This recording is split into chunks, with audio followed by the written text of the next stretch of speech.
हुज़ैफ़ा भाई, आपसे मेरा क्वेश्चन ये है कि थोड़ा सा कंट्रोवर्शियल शायद लगे आपको। मेरा क्वेश्चन ये है कि आपका मसलक क्या है? जैसे नबी पाक सल्लल्लाहु अलैहि वसल्लम ने फरमाया कि 73 फ़िरके होंगे आई गेस, तो एक है जमात ऐसी होगी जो हक़ पर होगी। तो मैं ये जानना चाह रहा था कि आप किस जमात से ताल्लुक़ रखते हैं?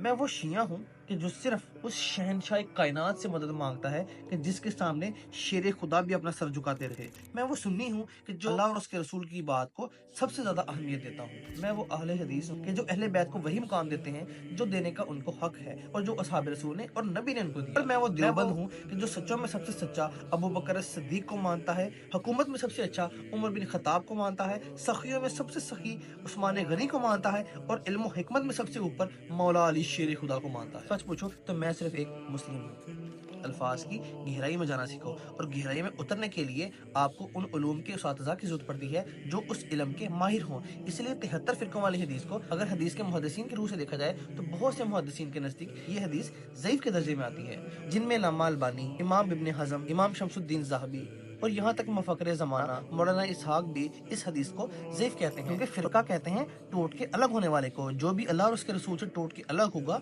वो फिरका होगा। अगर आप गौर करो तो बरेली हो या देवबंदी हो, ये मदारिस के नाम हैं। अल्लाह और उसका रसूल सबका एक ही है। याद रखो कि कोई भी इंतहा परस्ती जिद की वजह से होती है और जिद हमेशा नफरत की वजह से आई जाती है। तो आओ तुम और मैं मिलके इस दिल से इस नफरत के बीज को मिटा डालते हैं।